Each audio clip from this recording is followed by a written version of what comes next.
Aún no tienes el regalo para mamá, estás en olla, no sabes qué le vas a regalar, no le regale olla, no le regale estufa, no le regale licuadora. Mira aquí, 25,000 pesos tienes rumba para mamá. Así que solo tienes que entrar a este video y ver en la descripción cómo ganarte esos 25,000 pesos para que les regales a tu mamá estos bonos de CCE.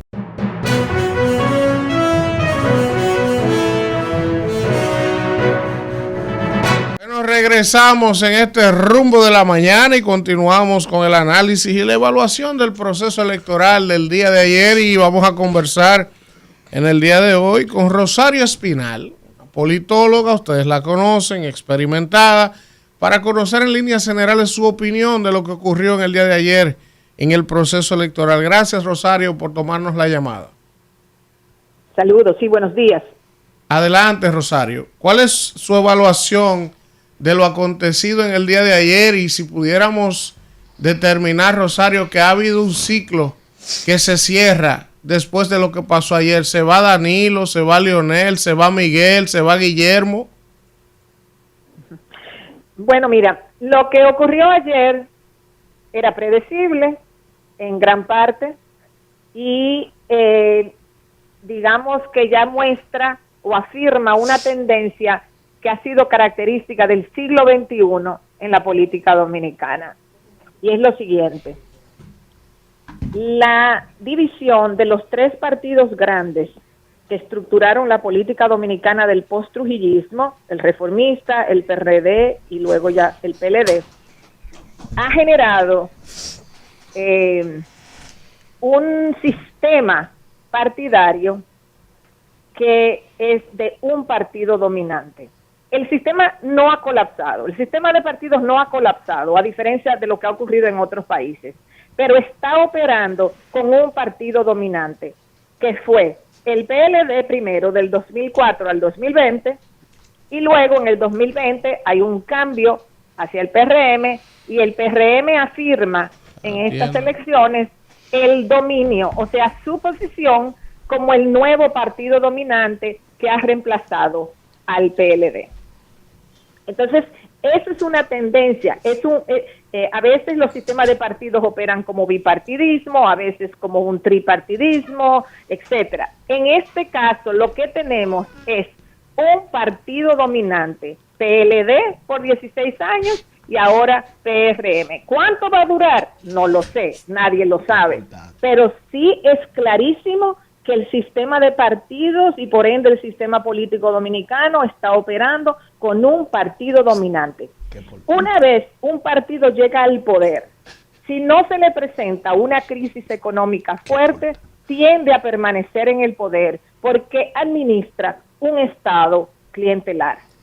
Rosario, pudiéramos ver en el futuro que el PRD pudiera estar atravesando lo mismo que el PLD en su segundo mandato. Recordemos que Danilo Medina ganó con la puntuación más alta, el presidente más valorado, el escenario muy similar en el 2016 a lo que vemos hoy en el 2024. ¿Pudiera esperarle la misma suerte al PRM? Y ahí mismo, aprovechando mi turno, lo que dijo el presidente Danilo Medina, de que el que quedara en tercer lugar estaba destinado a desaparecer. ¿Cree usted que con esto que pasó el PLD va a desaparecer? Bueno, la primera, perdón, dime la primera. Ya escuché la No, última, si le pudiera pasar al PRM sí, como le pasó al PLD, que murió claro, de éxito, por decirlo así. Sí. Mira, siempre es una posibilidad, por eso yo dije hace un momentito que no sabemos cuánto tiempo va a durar el dominio del PRM. Puede durar 8 años, puede durar 12, puede durar 16, yo no lo sé, creo que nadie lo sabe, pero hay una diferencia. Este es el segundo periodo de gobierno del PRM. El segundo periodo de gobierno de Danilo Medina era el cuarto periodo de gobierno del PLD. O sea que ahí hay que tomar en cuenta esa diferencia. Por eso digo, si el PRM navega estos 4 años sin que se produzca una crisis económica, que es lo que saca rápido a los partidos del poder, en modelos de partido dominante, es distinto cuando hay un bipartidismo competitivo. Cuando hay un bipartidismo competitivo, cada elección es una prueba para los dos partidos, quien está en el poder y quien está en la oposición, porque se puede ir el que está en el gobierno. Cuando el sistema de partidos opera como está operando el dominicano, con un partido dominante, el que está en el poder tiene más posibilidades de quedarse en el poder, siempre y cuando no se le presente una crisis. Fíjense, el PLD se pudo quedar 16 años porque no se le presentó una fuerte crisis económica. Tuvo que venir un escándalo internacional de corrupción, como fue el caso Odebrecht, sobre el cual la República Dominicana tenía un limitado control para que socavara las bases del PLD, porque nunca se presentó una fuerte crisis económica en esos 16 años. Entonces, no es automático que al PRM le va a ocurrir en su segundo periodo de gobierno lo que le ocurrió al PLD en su cuarto periodo de gobierno consecutivamente. Claro, nada está garantizado. Hay que ver cómo gobierna el PRM y sobre todo, dos cosas: que no se le presente una crisis económica y que resuelvan el problema de la sucesión presidencial, porque ahí es donde todos los partidos dominicanos se quiebran, cuando tienen que resolver ese problema. El PLD tiene un serio problema ahora, no solamente por el problema de la corrupción, sino porque el PLDismo está dividido. Y mientras el PLDismo esté dividido, le va a dar mucho trabajo a las dos partes sacar cabeza.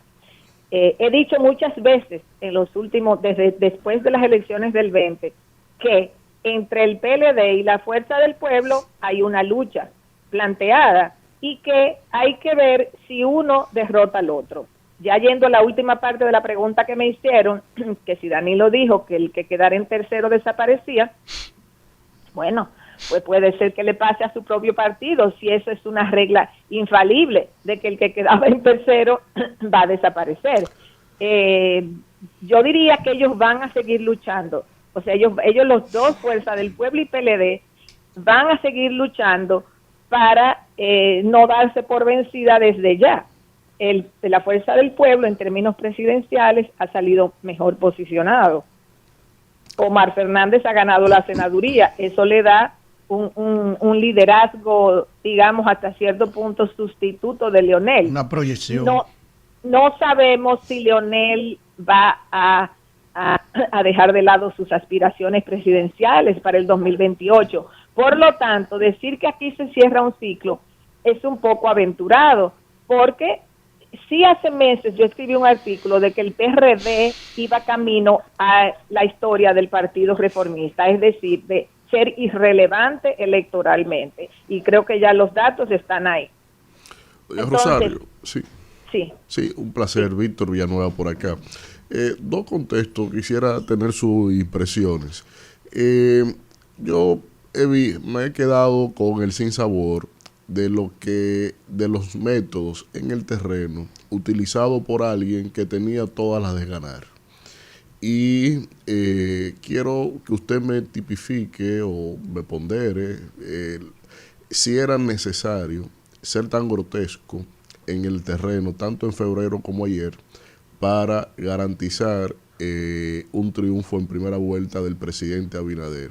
Eso por un lado. Y por otro, el empecinamiento de lo que significó Guillermo Moreno, cómo interpretar la conducta sociológica y política del colectivo de dividir el voto sí por Luis y sí por Omar, pero no por Guillermo.